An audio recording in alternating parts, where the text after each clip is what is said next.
예, 반갑습니다. 꿈 분석 심리 상담사 토정 박재훈입니다. 이번 시간에는 신체에 관한 꿈에 대해서 설명할 텐데요. 질문을 받고 하겠습니다. 질문하세요. 예, 선생님.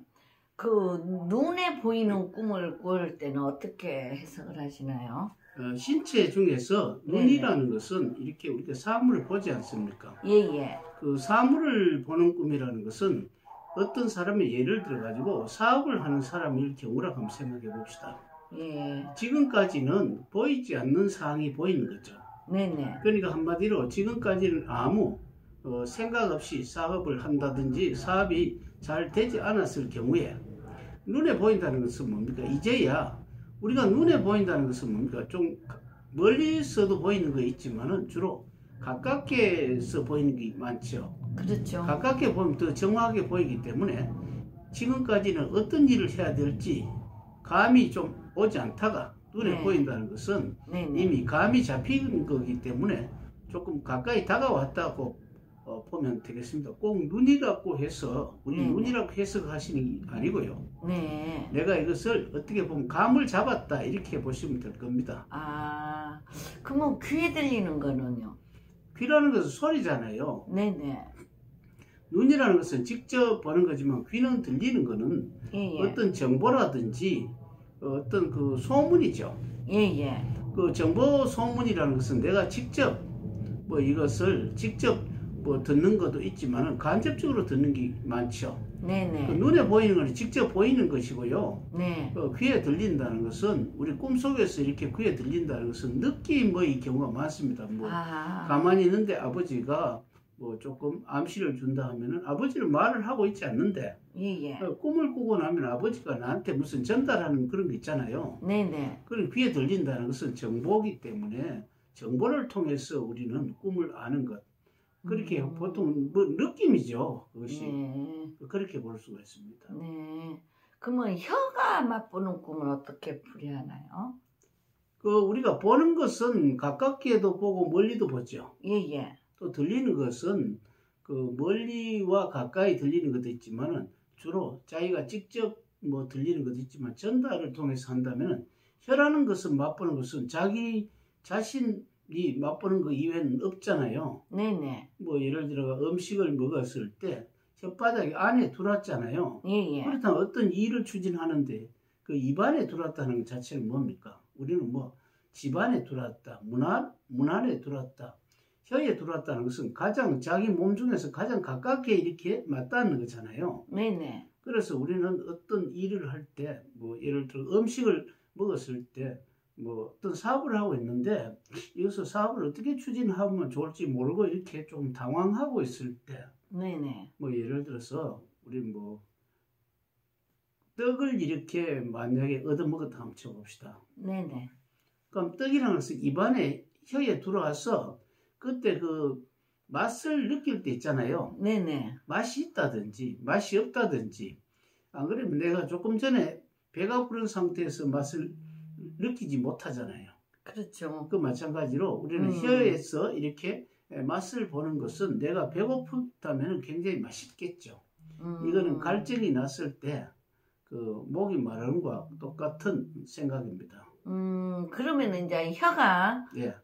이렇게 음식을 먹고 나서 그 떡을 먹는 맛과 예. 또 배가 고파서 먹는 맛과 맛이 다르다 그것이죠? 그렇죠. 그렇기 때문에 혀라고 하는 것은 직접 우리 몸 속에서도 제일 가깝게 들어온 거잖아요. 네네. 그렇기 때문에 어떤 일을 하는데 내게 완전히 그 손에 쥐어주는 거 한 가지죠. 그렇기 때문에 이때 그 맛을 많이 네네. 잘 느끼는 경우에는 네네. 어떤 일을 하는데 성사하기가 쉽고요. 네네. 뭐 맛도 예를 들어서 뭐 배가 부르는 판에 뭐 이렇게 또 무슨 음식을 주면은 별로잖아요. 그렇죠. 그런 경우에는 내가 어떤 남에게 일을 맡았다 하더라도 별 재미가 없죠. 좀 그렇다고 볼 수가 있습니다. 그러면서 이제 꿈에 있잖아요. 예. 이렇게 이제 몸으로 예. 저 사람 어떻더라 하는 이렇게 감촉이라는 게 있잖아요. 예. 그 느끼는 그런 꿈은 또 어떻게 풀이하시나요?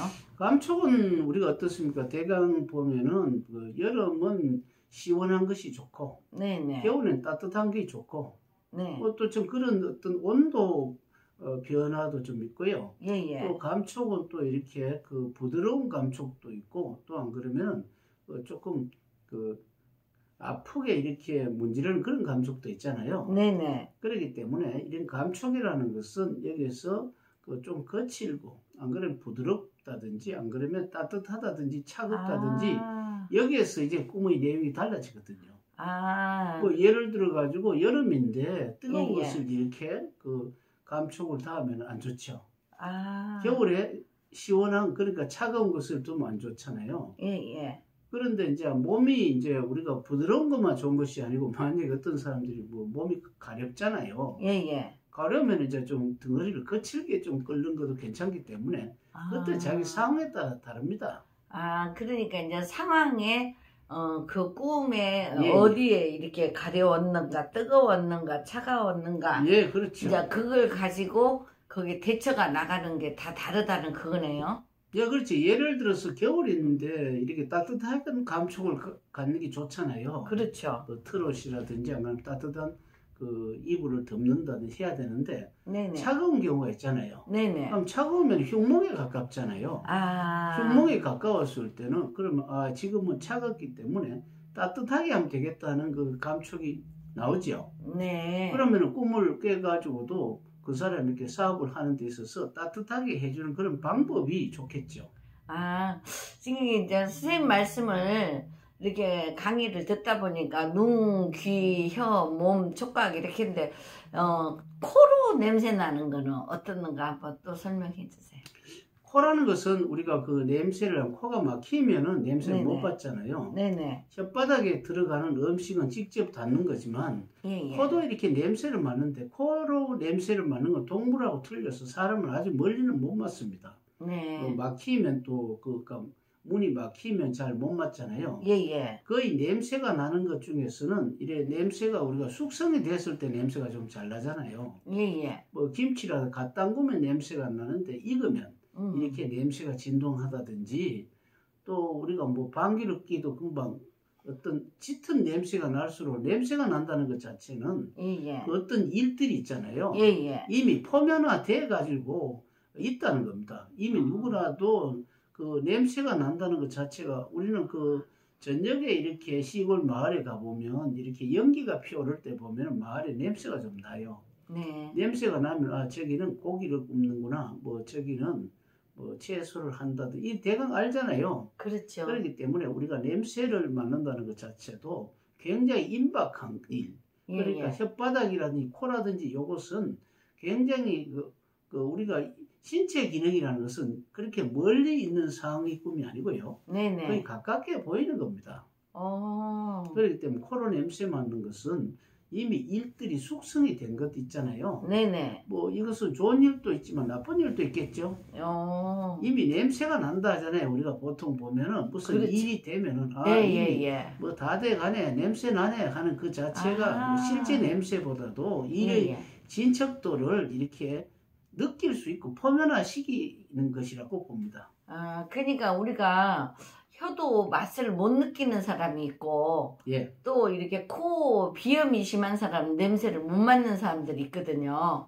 그러면 이제 이 꿈을 가지고 그 왜 못 맡는가를 거기에 기능을 찾아가지고 이렇게 문제 있는 것도 풀어주기도 하고 또 이렇게 덕을 가져올 수도 있다는 그런 말씀인가요? 한 개 또 재밌는 표현을 하면은 냄새 잘 맡는 것은 주로 개 같은 그 가축에 잘 맡잖아요. 개는 음력 9월이고 추수철이기 때문에 그 벼를 베는 그러니까 경제적인 가치가 있잖아요. 그럼 개를 경제적인 가치라고 친다면은 냄새를 잘 못 맡는다는 것은 이 사람은 경제적으로 좀 둔감한 사람 있잖아요. 소비를 마구 한다든지 또 탕진을 하는 그런 사람들은 돈의 냄새를 못 맡기 때문에 코 기능이 신통찮고 거꾸로 이렇게 역학적으로 해석을 할 수가 있습니다.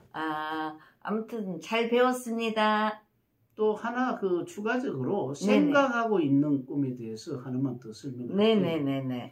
생각을 한다는 것은 우리 그 꿈속에서 보면은 상대가 말을 하고 있지 않는데 그 사람의 사고방식을 눈치를 챌 수가 있죠. 그렇죠. 왜 그러냐면 저 사람이 나를 좋아하는 것 같다.